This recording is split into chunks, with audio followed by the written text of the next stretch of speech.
పండుగ సీజన్లో విమాన ఛార్జీల పెంచి క్యాష్ చేసుకుందామనుకునే విమానయాన సంస్థలకు డీజీసీఏ షాక్ ఇచ్చింది. ఇష్టమొచ్చినట్లు ఛార్జీలు పెంచొద్దని చెప్పింది. దీపావళి పండుగ సమయంలో ప్రయాణికులకు భారం కాకుండా ఛార్జీలను అందుబాటులో ధరల్లో ఉంచాలని చెప్పింది. డిమాండ్ పెరుగుతున్నందున అదనపు సర్వీసులు నడపాలని ఆదేశించింది. డీజీసీఏ ఆదేశాలకు అనుగుణంగా ఇండిగో, ఎయిర్ ఇండియా వంటి ప్రధాన విమానయాన సంస్థలు అక్టోబర్, నవంబర్లలో వందలాది అదనపు సర్వీసులను నడపనున్నట్లు ప్రకటించాయి. విమానయాన రంగానికి దీపావళి సమయం చాలా ముఖ్యం. ఈ సమయంలోనే రద్దీ ఎక్కువగా ఉంటుంది. విమానయాన సంస్థలు కూడా ఈ పండుగ సీజన్ను క్యాష్ చేసుకుంటాయి. అందులో భాగంగా పండుగ సమయంలోని ఛార్జీలు పెంచుతాయి. వినియోగదారుల జేబులకు చిల్లులు పడగొట్టి తమ ఖజానా నింపుకుంటాయి. ఈ మేరకు గత కొన్నేళ్ల నుంచి ఎక్కువ డిమాండ్ ఉన్న సమయాల్లో ఎయిర్లైన్ సంస్థలు ఛార్జీలు పెంచుతున్నాయని ప్రయాణికుల నుంచి director general of civil aviation DGCA కు అనేక ఫిర్యాదులు అందాయి.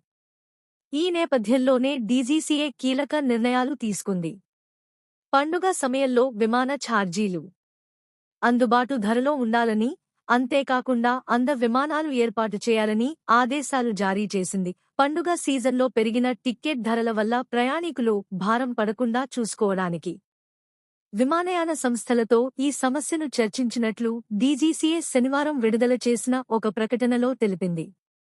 ప్రధాన మార్గాల్లో విమాన ఛార్జీల ట్రెండ్స్ను రివ్యూ చేసిన తర్వాత ఈ నిర్ణయం తీసుకున్నట్లు వెల్లడించింది.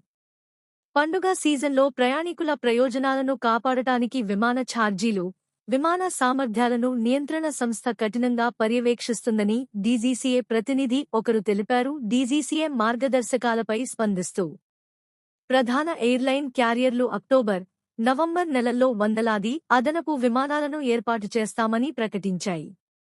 64.2%తో భారతదేశంలో అతిపెద్ద మార్కెట్ వాటాను కలిగి ఉన్న ఇండిగో 42 సెక్టార్లలో దాదాపు 730 అదనపు విమానాలను నడుపుతామని తెలిపింది. ఎయిర్ ఇండియా ఎక్స్ప్రెస్ కలిపి 20 మార్గాలలో దాదాపు 486 విమానాలను నడిపిస్తామని వెల్లడించింది. స్పైస్జెట్ 38 సెక్టార్లను కవర్ చేస్తూ 546 అదనపు సర్వీసులు నడపనున్నట్లు తెలిపింది. డీజీసీఏ గణాంకాల ప్రకారం దేశీయ విమానయాన సంస్థలు జనవరి, ఆగస్టు 2025 మధ్య 1107.26 లక్షల మంది ప్రయాణికులను గమ్యస్థానాలకు చేర్చాయి. ఇది గత సంవత్సరం ఇదే కాలంతో పోలిస్తే 4.99% ఎక్కువ. అయితే జూలైతో పోలిస్తే ఆగస్టులో ట్రాఫిక్లో 1.4% స్వల్ప తగ్గుదల కనిపించింది. దీనికి ప్రధానంగా వర్షాకాల సంబంధిత అంతరాయాలు కారణమని నిపుణులు తెలిపారు. 64% పైగా మార్కెట్ వాటాతో భారతీయ గగనతలంలో ఆధిపత్యం చెలాయిస్తోంది ఇండిగో. తర్వాత air India group, air India express, Vistara కలిపి 27.3% వాటాతో ఉంది. దేశంలో కొత్తగా ప్రవేశించిన ఆకాశ ఎయిర్ 5.4% వాటాతో స్థిరమైన వృద్ధిని కొనసాగిస్తోంది. ఇక స్పైస్జెట్ కేవలం 2% కుచించుకుపోయింది. Fly Big, Fly Star Air వంటి చిన్న ప్రాంతీయ క్యారియర్లు మార్కెట్లో 1% కంటే తక్కువ వాటాను కలిగి ఉన్నాయి.